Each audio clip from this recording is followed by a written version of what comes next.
Hello and welcome.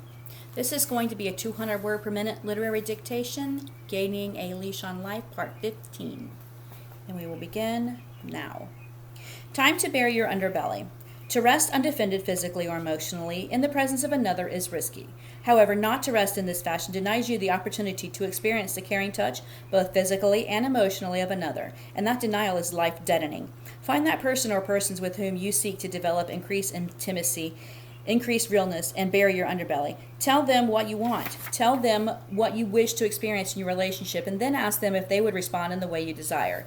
It could be something as small as asking for help with a particular task, or the intimacy of a back rub. Be open not only to letting the other see into you, but being touched by this other. Your vulnerability is a gift that will touch them deeply. It is only natural that they in turn will want to share yourself as well, and with that sharing, you and yours will grow. Dogma 10, being faithful, fidelity. The one absolutely unselfish friend that man can have in this selfish world, the one that never deserts him, the one that never proves ungrateful or treacherous, is his dog. It continues to amaze me, and quite often in some ways it humbles me, to realize that regardless of how my day has been, the one consistency to that day will be Bud's greeting and acceptance of me and his life. It may have been a morning that I dashed from the house without even the slightest recognition of his presence, or one in which I stormed through the door to make that one last important phone call. No matter, he'll wait. He'll wait by the door to eagerly greet my return, or if need be, he'll wait outside my office door until the phone call is made. Yes, Bud will wait, not so much because he needs me, but because I need him. Conrad Lorenz noted that the fidelity of a dog is a precious gift. For me, it has not only been a precious gift, but a valuable life lesson. I recently had occasion to take my VCR in to get it repaired. The technician looked at the make and model and said, "Mister, if I were you, I'd toss this one and get a new one. It would be a lot easier and a lot less money." Toss it? I guess that could be the mantra for much of the 21st century. We have become a disposable society. If it is broke, toss it.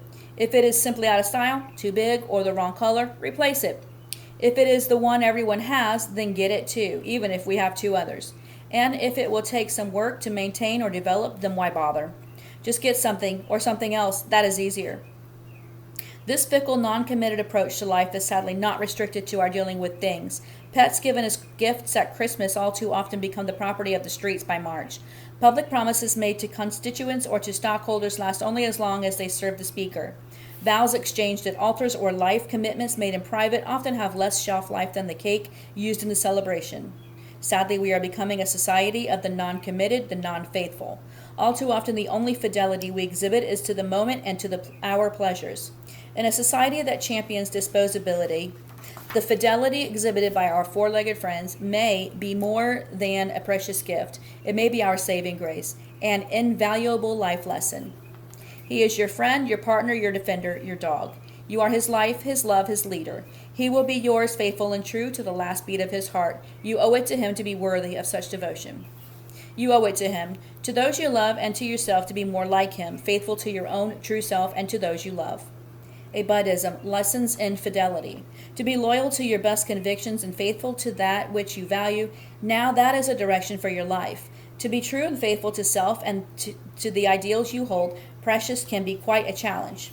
No more important duty can be urged upon those who are entering the great theater of life than simply loyalty to their best convictions. Loyalty and fidelity to the best of your convictions is the focus of this Buddhism. Faithful to self. As you read through this book and hopefully have taken time to reflect upon the perhaps and act the various Buddhisms, perhaps you have uncovered that which is unique and special about yourself.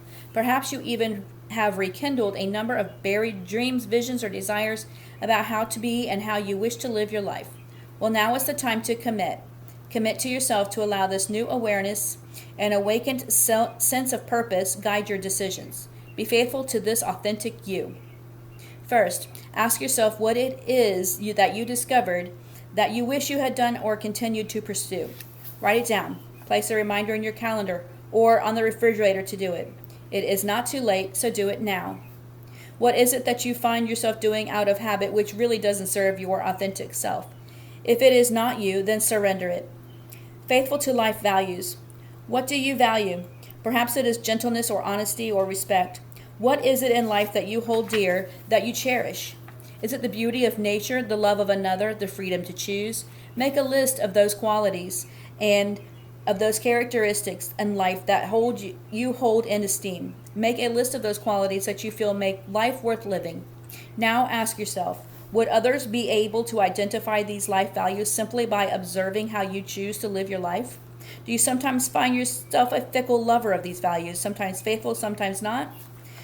Does your list truly reflect that which you value, or is it merely a listing of nice ideas, things one should value?